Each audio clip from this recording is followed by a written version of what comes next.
नमस्कार, बहुत स्वागत है आपका। आपके साथ मैं हूं आकांक्षा राजपूत। मुनव्वर जाएंगे जेल, ये सवाल इसलिए उठ रहा है क्योंकि हाईकोर्ट की लखनऊ बेंच ने शायर मुनव्वर राणा की गिरफ्तारी पर रोक लगाने से इनकार कर दिया है, जिसके बाद उनकी मुश्किलें और बढ़ती दिख रही हैं। मुनव्वर राणा पर महर्षि वाल्मीकि की तुलना तालिबान से करने का आरोप है। इसको लेकर हजरतगंज कोतवाली में मुनव्वर राणा पर एफआईआर भी दर्ज हुई है। एफआईआर रद्द करने और खुद की गिरफ्तारी पर रोक लगाने के लिए मुनव्वर राणा ने हाईकोर्ट में अर्जी दी थी, जिसे कोर्ट ने खारिज कर दिया। लेकिन हाईकोर्ट लखनऊ बेंच ने गिरफ्तारी पर रोक से इनकार कर दिया। आपको बता दें कि मुनव्वर राणा ने कहा था कि वाल्मीकि रामायण लिखने के बाद भगवान बने। उससे पहले वो एक डाकू थे। व्यक्ति का चरित्र बदल सकता है। इसी तरह तालिबान अभी के लिए आतंकवादी है, लेकिन लोगों के चरित्र बदल जाते हैं। उनके इस बयान के बाद अखिल भारतीय क्षेत्रीय महासभा युवा और हिंदू महासभा ने हजरतगंज थाने में मुकदमा दर्ज कराया था। पुलिस के मुताबिक मुनव्वर राणा के खिलाफ धार्मिक भावना भड़काने, सार्वजनिक शांति के खिलाफ अपराध करने और SC/ST एक्ट के तहत मुकदमा दर्ज किया गया है।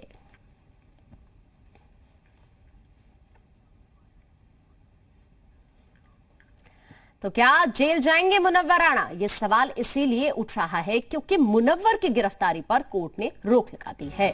विवादित शायर मुनव्वर राणा की याचिका कोर्ट ने खारिज कर दी है। और आपको ये बता दें कि एफआईआर रद्द करने और खुद की गिरफ्तारी पर रोक लगाने को लेकर ये याचिका दायर की गई थी। और आपको ये भी बता दें कि एक विवादित बयान को लेकर हजरतगंज थाने में एफआईआर दर्ज हुई थी, जिसे देखते हुए ये याचिका दाखिल की गई थी, जिसे खारिज कर दिया गया है। मुनव्वर राणा ने महर्षि वाल्मीकि की तुलना तालिबान से की थी। धार्मिक भावना भड़काने, सार्वजनिक शांति भंग करने का दर्ज हुआ था केस, और इसी को लेकर मुनव्वर राणा की तरफ से ये याचिका दाखिल की गई थी कोर्ट में। लेकिन कोर्ट की तरफ से मुनव्वर की गिरफ्तारी को लेकर जो याचिका दाखिल की गई उसे खारिज कर दिया गया। अभियोग दर्ज होता है, कोई भी अभियुक्त उसके खिलाफ कोर्ट जा सकता है। इससे एक व्यवस्था, विधि व्यवस्था बनी हुई है। लेकिन अगर कोर्ट ने इनकार किया है तो ऐसे लोग गिरफ्तारी होगी। क्या कहेंगे सर, उनके इस तरह के जो इस तरह के बयान घोर कठोर निंदा की जाती है। और इस प्रकार के बयान के लिए भारत की पवित्र भूमि पे कोई स्थान नहीं है। जो इस प्रकार के बयान देते हैं वो सस्ती लोकप्रियता हासिल करने के लिए और एक जो तालिबानी चेहरा बनने की कोशिश कर रहे हैं वो स्वीकार नहीं किया जाएगा। और ज्यादा जानकारी के लिए हमारे साथ हमारे संवाददाता मयूर जुड़ गए हैं लाइव। मयूर, मुनव्वर राणा की तरफ से जो याचिका दाखिल की गई, कोर्ट ने उसे खारिज कर दिया है। सवाल इसीलिए उठ रहा है कि क्या अब मुनव्वर राणा जेल जाएंगे, क्योंकि उनकी गिरफ्तारी पर रोक लगाने की जो याचिका थी उसको तो कोर्ट ने खारिज कर दिया है। बिल्कुल आकांक्षा, देखिए मुनव्वर राणा भले ही बड़े ही मशहूर शायर हों, लेकिन उनके जो ऊट पटांग बयान आया करते हैं उसको लेकर वो पहले भी मुश्किलों में फंसते रहे हैं और अब उनकी मुश्किल और भी ज़्यादा बढ़ने वाली है। उन्होंने अपनी याचिका दी थी कि उनकी गिरफ्तारी ना हो, अब वो खारिज कर दी गई है। कुछ दिन पहले ही उन्होंने ये मीडिया से बात करते हुए ये बयान दिया था और महर्षि वाल्मीकि की तुलना तालिबान से कर दी थी कि महर्षि वाल्मीकि जब सुधर सकते हैं तो तालिबान भी क्यों नहीं सुधर सकता है। इसको लेके तमाम जो हिंदू धार्मिक संगठन थे उनकी जो उनको आहत पहुंची और उन्होंने हजरतगंज थाने में जाके मुकदमा दर्ज कराया। SC/ST एक्ट में उनके खिलाफ मुकदमा दर्ज हुआ था, जिसके बाद उनकी मुश्किलें और बढ़ गई थी और ये कहा जा रहा था कि इनकी गिरफ्तारी अब जल्द होगी। लेकिन उन्होंने याचिका दायर की थी हाई कोर्ट में कि उनकी गिरफ्तारी ना हो। उनके जो हालात हैं वो ठीक नहीं है, उनकी हेल्थ सही नहीं है, वो चल नहीं सकते। तो इन सब मामलों को लेकर याचिका दी थी, लेकिन याचिका आज खारिज हो चुकी है। तो कहीं ना कहीं मुनव्वर राणा की अब जो गिरफ्तारी है अब ये देखना होगा कि कब तक होती है, क्योंकि इस तरीके का जो कृत्य है, इस तरीके की जो भाषा है जो इस्तेमाल की जा रही है, कहीं ना कहीं जो सांप्रदायिक सौहार्द है वो बिगाड़ने की कोशिश रहती है। और हालांकि जो उनका बेटा है तबरेज राणा, उसने जब मीडिया से बात की तो उसने ये कहा था कि हिंदू मुस्लिम जैसी कोई बात नहीं है, हमें उत्तर प्रदेश में कोई दिक्कत नहीं है। मुनव्वर राणा ये कहते रहे कि मैं उत्तर प्रदेश में मुसलमानों को बहुत प्रॉब्लम है, मैं मुसलमान हूं इसलिए मुझे सताया जा रहा है और मैं उत्तर प्रदेश छोड़ने वाला हूं। लेकिन जो उनका बेटा है तबरेज राणा, उसने बिल्कुल उलट बात की थी। उसने ये कहा था कि मुझे कोई दिक्कत नहीं है। तो कहीं ना कहीं मुनव्वर राणा को अपने बेटे से सीखना चाहिए। और अब आगे इस तरीके के जो इनके बयान आते रहते हैं उसमें कहीं ना कहीं उनको लगाम लगानी चाहिए। लेकिन फिलहाल अभी ये देखना होगा कि हाईकोर्ट ने उनकी याचिका खारिज कर दी है, अब उनकी गिरफ्तारी कब तक होती है और क्या कुछ कार्रवाई होती है। आकांक्षा, बिल्कुल ये तो देखना होगा, लेकिन बीजेपी की तरफ से भी मयूर ये साफ कर दिया गया है कि इस तरह की बयानबाजी भारत में नहीं चलेगी। अब चूंकि आपने भी कहा कि आगे क्या कुछ होता है ये तो देखना होगा कि गिरफ्तारी को लेकर क्या कोई कदम उठाया जाता है या फिर क्या कार्रवाई की जाती है, लेकिन सवाल ये भी है कि अब मुनव्वर राणा क्या करेंगे। जी बिल्कुल, ये तो मुनव्वर राणा की तरफ से अभी कोई बयान इसको लेकर नहीं आया है। और हालांकि जब उनका ये बयान वायरल हुआ, क्योंकि उन्होंने जी मीडिया पे ये बात कही थी, उसके बाद जब दोबारा हमने जाकर आप हमारे साथ बने रहिए। मनीष शुक्ला बीजेपी प्रवक्ता हमारे साथ जुड़ गए हैं। बहुत स्वागत है मनीष जी आपका जी मीडिया पर। कोर्ट की तरफ से मुनव्वर की गिरफ्तारी पर रोक लगाने वाली याचिका को खारिज कर दिया गया है, आपका रिएक्शन?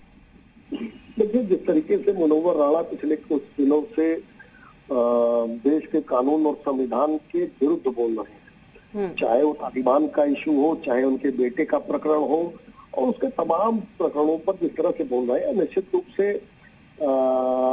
अगर कोई कानून तोड़ेगा तो शायर होने के नाते से अदालत उनको नहीं ऑन करेगी। और हमको लगता है कि आज मुनव्वर राणा को समझ लेना चाहिए कि जो उनकी पिछली उन्होंने जो बना के रखा था अपने बारे में एक आवरण, वो आवरण उतर चुका है। अब कोर्ट ने भी उसको मोहर लगा दी। हम लोग तो कह ही रहे थे इस बार लगातार, लेकिन कोर्ट ने जिस तरीके से खारिज की है, उनके आवरण को उतारने पर कोर्ट की मोहर है। और हमको लगता है कि पूरा आज जिस प्रकार से पूरे प्रदेश और देश में मुनव्वर राणा की छवि आई है, सामने आई है, उससे स्पष्ट होता है कि शायर के वेश में एक ऐसा व्यक्तित्व छपा था जिसका मन पूरी तरीके से विष से भरा हुआ था। लेकिन उन्होंने तो साफ तौर पर यह कहा, हालांकि इस बयानबाजी के बाद वो ये कहते हुए नजर आए कि उनके बयान को तोड़ मरोड़ कर पेश किया गया। देखिए, ये तो पुराना तरीका है।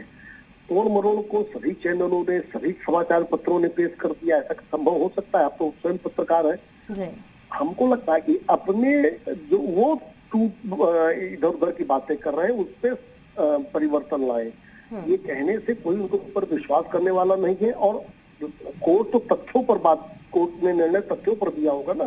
कोर्ट तो तोड़ मरोड़ की गई बातों पर विश्वास करता नहीं, वो तो सबूत देखता है, तथ्य देखता है। तथ्य के आधार पर कोर्ट ने पाया कि इनके जो बयान है वो बयान गिरफ्तारी से रोक लायक नहीं है। ये बड़ा रिमार्क है कोर्ट का। बिल्कुल, क्योंकि इस तरह की बयानबाजी मुझे लगता है कि देश के अंदर तो कतई ही ठीक नहीं है। इसका एक खराब संदेश जाता है पूरे विश्व में। तालिबान की जो स्थिति है उसके बावजूद इस तरह की बातें कर रहा है। इनकी दो बेटियां उत्तर प्रदेश में सपा और कांग्रेस में राजनीति कर रही हैं। अगर ये अफगानिस्तान या तालिबानी या शरिया कानून के अंतर्गत होती तो आज उसकी क्या दशा होती है, अफगानिस्तान की महिलाओं से पूछ लें। तो यानी हिंदुस्तान में रह के यहाँ की फ्रीडम को अवेल करना और बात करना शरिया कानून की, ये दोहरा चरित्र है। लेकिन क्या आपको नहीं लगता कि इस तरह की बयानबाजी से गलत मैसेज जाता है लोगों के अंदर? बिल्कुल, मैं तो इसी बात कह रहा हूँ कि शरिया की बात करना, तालिबान का समर्थन करना और तमाम ऐसे इंस्टीट्यूट से कभी ये कहना कि हम डरे हुए हैं और कानून के खिलाफ जाके इनके बेटे ने जिस तरीके से अपने ही चाचा और चचेरे भाइयों के ऊपर 307 का मुकदमा कायम कराया था, वो तो पुलिस, उत्तर प्रदेश पुलिस ने तत्काल जांच की और जांच में तथ्य सामने आया। नहीं तो ये बहुत बड़े पीड़ित अपने को प्रदर्शित करते सामने। तो ये, लेकिन आप भी जानते हैं कि इससे पहले भी वो इस तरह की बयानबाजी करते रहे हैं जब सुर्खियों में आए। हाँ, बिल्कुल लगातार करते रहे हैं पिछले साल 2 साल से। और तो और देखिए, ये पहले व्यक्ति थे जिन्होंने गोरख धंधा शुरू किया अवार्ड वापसी का। तो ये तो मेंटर है लोगों के। ऐसे जो इस तरह के लोग हैं जो देश विरोधी बातें करते हैं या भ्रम पैदा करना चाहते हैं, ऐसे लोगों के मेंटर है मुनव्वर राणा। बिल्कुल, और ये कोई पहली बार भी नहीं हो रहा, जैसा कि आप भी जिक्र कर रहे हैं। आपने भी कई बातें पिछली बोली हैं अभी मुनव्वर राणा को लेकर, लेकिन मुश्किलें तो अब उनकी बढ़ती जरूर दिख रही हैं। बिल्कुल, देखिए, उत्तर प्रदेश में देश में संविधान और कानून का राज है। उत्तर प्रदेश में योगी आदित्यनाथ की सरकार में कोई कितना भी रोकने वाला हो, अगर कानून को हाथ में लेगा तो कानून अपना काम करेगा और निर्ममता से कानून काम करेगा। बिल्कुल, और इसीलिए तो उनकी गिरफ्तारी पर रोक लगाने वाली याचिका को दाखिल जो की गई थी उसको खारिज किया गया है। बिल्कुल, हाँ बिल्कुल, कोर्ट का मोहर है, कोर्ट का ये मोहर है कि आप जो आवरण आपका था वो टूट चुका है, और जो और आप कोर्ट और अन्य तरीकों से अपने को बचाना चाहते हैं वो चलने वाला नहीं। लेकिन अभी वो शायद आगे और कदम तो उठाएंगे जरूर अपने आप को बचाने के लिए, भले ही कोर्ट की तरफ से गिरफ्तारी पर रोक लगा दी गई। बिल्कुल, ये कानून और संविधान जो भी सुविधा किसी भी आम नागरिक को प्रदान करता है उसके अधीन उसका आवरण मुनव्वर राणा को भी है, और निश्चित रूप से कानून और संविधान के तहत अगर कहीं वो अपना प्रेयर करना चाहते हैं तो जा सकते हैं। लेकिन जहाँ तक सवाल है प्रशासन का और सरकार का, तो सरकार अपना काम करेगी, कानून अपना काम करेगा। ठीक है मनीष जी, शुक्रिया आपका, आप हमारे साथ जुड़े और आपने इस मुद्दे को लेकर चर्चा की। और अब आपको सुनवाते हैं डिप्टी सीएम केशव प्रसाद मौर्य का, इसको लेकर क्या कुछ कहना है। अभियोग दर्ज होता है, कोई भी अभियुक्त तो उसके खिलाफ कोर्ट जा सकता है, इससे एक व्यवस्था, विधि व्यवस्था बनी हुई है। लेकिन अगर कोर्ट ने इनकार किया है तो ऐसे लोग गिरफ्तारी होगी। क्या कहेंगे सर उनके इस तरह की जो इस तरह के बयान घोर कठोर निंदा की जाती है, और इस प्रकार के बयान के लिए भारत की पवित्र भूमि पे कोई स्थान नहीं है। जो इस प्रकार के बयान देते हैं वो सस्ती लोकप्रियता हासिल करने के लिए और एक जो तालिबानी चेहरा बनने की कोशिश कर रहे हैं वो स्वीकार नहीं किया जाएगा। सपा से अनुराग भदौरिया जी जुड़ गए हैं, बहुत स्वागत है आपका अनुराग भदौरिया जी से मीडिया पर। मुनव्वर राणा की तरफ से याचिका दाखिल की गई थी गिरफ्तारी पर रोक को लेकर, लेकिन कोर्ट की तरफ से इसे खारिज कर दिया गया है, आपका रिएक्शन? देखिए, मैं आपसे बस एक ही सवाल पूछ रहा हूँ। लगातार जिलों में बच्चों की मौतें हो रही, बच्चों की मौत पे सन्नाटा क्यों है भाई? बच्चे इतने हल्के हो गए इस समाज के लिए कि बच्चों की मौत हो जाए, कहीं कोई हाहाकार नहीं, कोई चर्चा नहीं। मेरा आपसे सवाल मुनव्वर राणा को लेकर डिसाइड करेगा, वो हमारे आपके हाथ में नहीं है। लेकिन बच्चों की मौत पे तो आवाज उठाइए कम से कम। यहाँ महिला गोली मार दी जाए आवाज नहीं उठाओगे, कोविड में लोगों की मौत हो जाए आवाज नहीं उठाओगे, बच्चों की मौतें हो रही है बुखार से आवाज नहीं उठाओगे। कौन आवाज नहीं उठा रहा अनुराग जी? कौन आवाज नहीं उठा रहा? उठाइए ना, बोलिए। बच्चों की जो मौतें हो रही है मुख्यमंत्री को इस्तीफा देना चाहिए, बोलिए। चलिए आप बोलिए। मैं क्यों बोलूं? हर घर बच्चे, मेरा क्या मतलब है? मेरा आपसे सवाल है मुनव्वर राणा को लेकर, आप बात कर रहे हैं बच्चों की मौत नहीं हो रही, बच्चों की मौत हो रही है, आप उसको नहीं उठा रहे हैं। हम हर एक मुद्दे को उठाते हैं, हम हर एक मुद्दे को उठाते हैं अनुराग जी। मेरी बात सुनिए, कोर्ट अपना काम करता है, कानून अपना काम करता है, उस पर हम आप क्या बोलेंगे? लेकिन बच्चों की जो मौतें हो रही है इस पर बोलिए ना। लगातार यहाँ बच्चों की मौतें हो रही है, सरकार चुपचाप बैठी हुई है। आप कंटिन्यू ZUPU के देखिए ना, आप कंटिन्यू ZUPU के देखिए, आपको हर मुद्दा मिलेगा, हर मुद्दे पर चर्चा करते हैं हम। बोलिए ना, मेरे साथ बोलिए, चलिए मेरे साथ। मैं क्यों बोलूं आपके साथ? मेरा आपसे सवाल है, मेरा आपसे सीधा सा सवाल है, मैं आपसे आपका रिएक्शन जानना चाहती हूँ। मौतें हो रही है, सरकार को इस्तीफा देना चाहिए, बोलिए। मैं क्यों बोलूं? मैं तो आपको भी कुछ नहीं बोल रही हूँ, मैं आपको भी तो कुछ नहीं बोल रही हूँ ना। मौत के बारे में नहीं बोलोगे, बच्चों की मौत के बारे में। हम हर एक मुद्दे को लेकर बोलते हैं, हर एक मुद्दे को लेकर आवाज उठाते हैं। बोलिए, बेटी को जिंदा जला दी गई, सरकार रहने लायक नहीं है, सवाल पूछिए। ये बेटी जिंदा क्यों जलाई जाती है? चलिए पूछिए। बेटी जिंदा जला दी जाए, सवाल नहीं पूछोगे? नहीं, मैंने आपसे कहा कि आप कंटिन्यू हमारा चैनल देखिए, आप कंटिन्यू जी उत्तर प्रदेश उत्तराखंड देखिए, आपको हर मुद्दे पर चर्चा मिलेगी और कई मुद्दों पर आप खुद जुड़ते हैं, फिर भी आप सवाल उठा रहे हैं। आप सवाल, क्योंकि आप भागना चाह रही हैं सवाल से। मैं सवाल से क्यों भागना चाह रही हूँ? मैंने आपसे सीधा सा एक सवाल किया है। बच्चों की मौतें हो रही हैं, सरकार बहुत लापरवाह है, सरकार के अंदर जहाँ। ठीक है, इसी बीच ब्रिजेश पाठक कानून मंत्री जी हमारे साथ जुड़ गए हैं, बने रहिए अनुराग जी, आपके पास मैं लौटूंगी। ब्रिजेश पाठक जी, मुनव्वर राणा की तरफ से याचिका दाखिल की गई थी गिरफ्तारी पर रोक को लेकर, लेकिन कोर्ट ने खारिज कर दिया है, आपका रिएक्शन सर? अब मामला चूंकि न्यायालय ने हस्तक्षेप नहीं किया है और FIR दर्ज है, तो जो कानून के तहत मेरी सम्मत कार्रवाई होगी उसको आगे बढ़ाया जाएगा।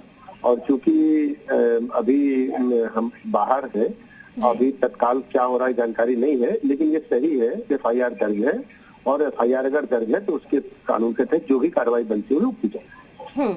कानूनी कार्रवाई लगातार की जाएगी। सवाल इसीलिए ये उठ रहा है कि क्या आप जेल जाएंगे मुनव्वर राणा? गिरफ्तारी को लेकर आगे किस तरह से कार्रवाई की जाएगी? तो यहाँ के अधिकारी और जो पुलिस प्रशासन के लोग हैं वो बता पाएंगे, लेकिन कोई भी क्राइम होगा उसमें हम कड़ी कार्रवाई करते हैं, किसी भी मामले में हम पीछे हिचकते नहीं है। कानून का राज स्थापित करना हमारी सरकार का प्रथम दायित्व है। जी, लेकिन मुनव्वर राणा की अगर बात की जाए तो उन्होंने जिस तरह महर्षि वाल्मीकि की तुलना तालिबान से की, उसके बाद एफआईआर दर्ज हुई थी जिसका आपने भी अभी जिक्र किया। इस तरह की बयानबाजी देश के अंदर होनी कितनी ठीक मानते हैं आप? वो गलत है, उसको किसी भी फोरम में उचित ठहराया नहीं जा सकता और विधि सम्मत भी नहीं है, कानून के खिलाफ है। बिल्कुल, ये कानून के खिलाफ है और इसीलिए अभी कोर्ट की तरफ से भी इस पर रोक लगाने से इनकार कर दिया गया है। अब आगे क्या कदम उठाएंगे? लेकिन आपको नहीं लगता कि अब मुश्किलें बढ़ती हुई दिख रही हैं मुनव्वर राणा की? अब जो ये तो मतलब जो कानून जिन्होंने तोड़ा है उनको पता है कि क्या आगे होने वाला है, लेकिन ये सही है कि एफआईआर दर्ज है और जो भी विधि सम्मत कार्रवाई हुई उसको हम आगे बढ़ाएंगे। आगे कार्रवाई की जाएगी, लेकिन इस तरह की बयानबाजी से आपको नहीं लगता कि देश के अंदर एक गलत मैसेज आता है? का मामला है, सांप्रदायिक माहौल को खराब करने का है। इसके अलावा जो हमारे महापुरुष हैं उन पर भी इस प्रकार की टीका टिप्पणी उचित नहीं है। जिन्होंने भारतीय संस्कृत को आगे बढ़ाने का काम किया, उनके खिलाफ इस तरह की अनर्गल बयानबाजी सांप्रदायिक सद्भाव को तोड़ने वाली कोशिश। लेकिन क्या आपको लगता है कि इस तरह की बयानबाजी देश के अंदर होनी और मुनव्वर राणा की तरफ से इस तरह की बयानबाजी होना, इससे चुनाव का कोई ताल्लुक है? कोई भी हो, अगर इस प्रकार की बयानबाजी करता है तो उसके खिलाफ कड़ी कार्रवाई की जाएगी। बिल्कुल, और इससे पहले भी मुनव्वर राणा की तरफ से कई बयान दिए गए हैं कि जब इस प्रकार की स्थितियां समाज में उत्पन्न हुई है, हमारी सरकार ने सभी मामलों में कड़ी कार्रवाई की। हाँ, बिल्कुल, कड़ी कार्रवाई लगातार की जाएगी, की जा रही है। और फिलहाल के लिए शुक्रिया आपका ब्रजेश पाठक जी, आप हमारे साथ जुड़े तो आपको ये जानकारी दे दें और ग्राफिक्स के जरिए भी हम आपको बता रहे हैं कि कब कब सुर्खियों में रहे हैं मुनव्वर राणा और अब कोर्ट की तरफ से उनकी गिरफ्तारी पर रोक लगाने से इनकार कर दिया गया है। तो मुश्किल अब लगातार बढ़ रही है और इसीलिए ये सवाल भी उठ रहा है कि क्या अब जेल जाएंगे। और फिलहाल